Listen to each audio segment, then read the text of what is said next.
When they reopen, what would it take to get you to go to a movie theater?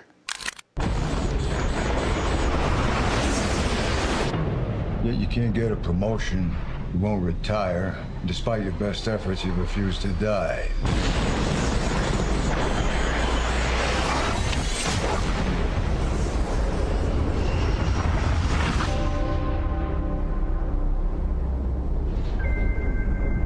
You should be at least a 2-star admiral by now.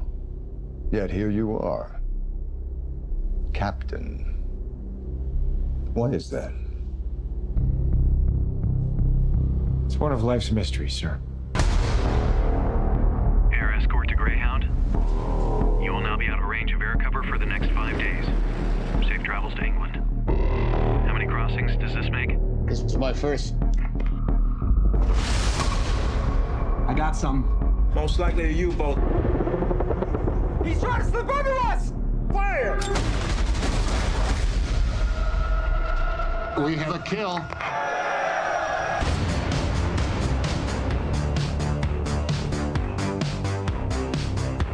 Welcome to the future. Life is good, but it can be better. And why shouldn't it be?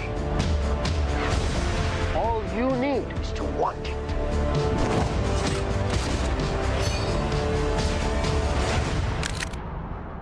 Back on Easter weekend, we were supposed to see the 25th James Bond movie, the very last with the blonde Bond, Daniel Craig as 007. But with the virus looming, the theatrical release was pushed back to November.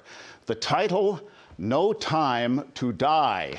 While we have spent several months avoiding crowds and with the streaming services offering freebies, home video has become the technology-driven trend among others that were already in motion, like e-commerce and telecommuting. How will technology reshape the new normal? Let's ask Dave Graveline, radio's top tech talker, host of Into Tomorrow on a couple of hundred radio stations across the USA and around the world. Dave joins us from his broadcast center in Miami. Hello again. Hello, Holland. How are you, sir? Well, we're all coping, aren't we? And while we have tolerated in the past people talking in the movies, I don't think we're ready for people coughing in the movies. And in the meantime, while we're cooped up, we've had free previews from HBO and Epix and Stars. I've loaded my DVR, and inevitable attendance restrictions in the movies are sure to be there. Is the movie theater a dead duck now? Well, Holland, some people say they are, but I think we have to take a look at how long movie theaters have survived. Remember when radio was dead because of TV? Well, that obviously didn't happen, fortunately. People were going to the movies since before TV was around. TV came out. People said, oh, movies are obsolete. They remained. Then color TV came out and said, oh, for sure, TV's, movies, dead. But they remained again. Then cable TV, well, then movie rentals, Blu-ray, on demand. The movie industry is one that I think has adapted. So very few films these days are actually shot on film. And theaters no longer use film to project the movies. It's all digital. Gone are the days of reels of film being delivered to each theater. Now, of course, movies are simply downloaded to a hard drive. And that shows how I think the industry has adapted to these newer technologies. When we can return to the theaters, the movie-going experience will probably be a lot different. And it may even be more expensive, so prepare for that. But I think for the most part, listeners and theaters will want to go to theaters. They'll survive. Even if studios continue to offer movies on demand at the same time they're shown in the theaters, many people still enjoy the experience of going to the movies. And even if you can get it at home, it's $20 a pop. That's crazy. Yeah, you know, I think the art house will always be there, and I think these brew pub, cinema, and draft house places where you're already pretty well socially distanced, they'll do well. And look who's making a comeback. Drive-ins are opening up for the summer, and that's kind of cool. But in the meantime, we've been in stay-at-home mode, and you know who else has given us a free sample is Sling TV and YouTube TV, which is a stake through the heart of your cable company because they live in fear of a la carte. What, other than internet access, do we really need the cable company for anymore, other than baseball? Yeah, well, okay, there, you got me on that one. But we have talked for years on the show, long before the pandemic, that thousands of people were cutting that cord. People want those a la carte, as you mentioned, choices that you just don't get with cable. Of course, cord cutting has been a double-edged sword.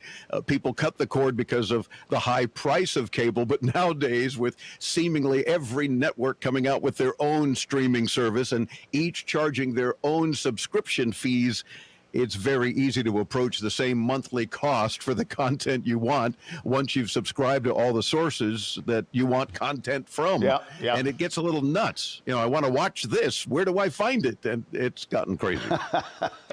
I'm having that experience in my new car dashboard, but you're right. The dollars can add up to the same, but at least it's your menu. And until now, baseball was holding us hostage here in New England, NESN, New England Sports Network. It's the only place you can see the Red Sox games, but there are no Red Sox games.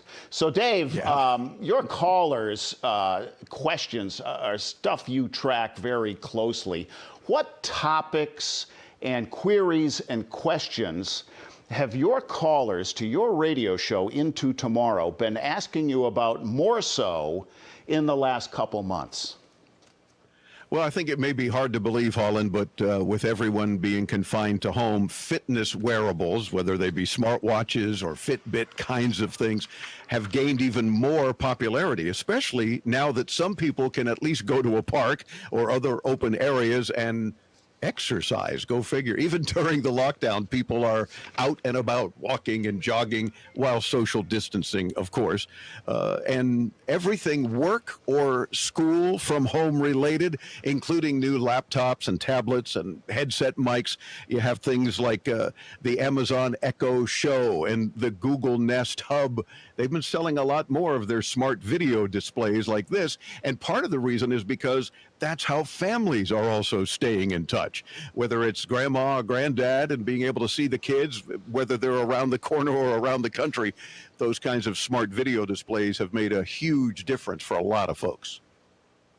I love the name of your radio show, Into Tomorrow, because you are so ahead of me, and people think I'm a techie nerdy. What have you seen that we haven't yet that is super cool or super hot? What's on the horizon? Well, that is a good question, because other than, you know, the typical stuff that we're always running out of, and I hope is finally coming back into fruition, we've got lots of stuff that is happening. For example, this weekend on Into Tomorrow, since you asked, Holland, I chat with the CEO of GoSun that's just come out with some very cool solar-powered items, like an oven, and even, it's kind of an oxymoron to say it, a solar cooler. So being here in Miami and with hurricane season starting on June 1st, those kinds of items are suddenly getting a lot of attention. And of course, some wearable companies, including Fitbit that we mentioned, are now developing wearables with an algorithm to accurately detect a COVID-19 infection before the onset of symptoms even show up. Now, that kind of health tech, I think, can be very helpful to a lot of us. You know what's a common thread in what you're saying and what Doug Steffen told us earlier in the show is that we're all thinking almost in survival terms lately, aren't we? Yeah. I think so. We are thinking in survival. And to mention, of course, the stove, the solar cooler, because you may have an issue, whether it's a hurricane or tornado or earthquake or some other natural disaster, where you've got to be in that survival mode. And look at what we've learned during this survival pandemic mode. So some of that technology not only will make a difference, but just some of the things we've learned, if nothing else, how to properly wash our hands comes in handy. The ultimate low-tech experience. You know, we asked Doug about this supply chain interruption in the food that we eat. It is usually associated with manufacturing. Which tech products and categories have been stalled? Where has the conveyor belt stopped during this pandemic because of supply chain issues? Well, I think many e-tailers, especially Amazon, have slowed down shipments of all kinds of what they're considering non-essential items, they say, so that they can more quickly ship those essential items like the toilet paper and cleaning products and the like. They've also reserved more space in their warehouses now for those items all around the country. Of course, this has had an adverse effect on many third-party sellers that rely on things like that warehouse space to quickly get their items into customers' hands. But I think it's beginning now, just like the opening up of our communities and our states all around the country, we're beginning to see some difference there. You can go on in the last month or so and apply or buy something, for example, on Amazon that would take overnight, maybe 2 days to get to you. And now it's like sometime in the next 2 or 3 weeks, you might receive this. And people are like, what? That's crazy. But now those times are shortening considerably. So I think, I hate the term the new normal, but I think we're getting back to something along those lines with everything that's going on, fortunately.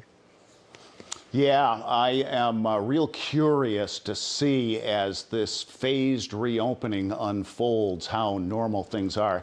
Dave Graveline, intotomorrow.com, the Into Tomorrow radio show. Keep washing your hands, stay safe, and thank you for your time, pal. My pleasure, Holland, anytime.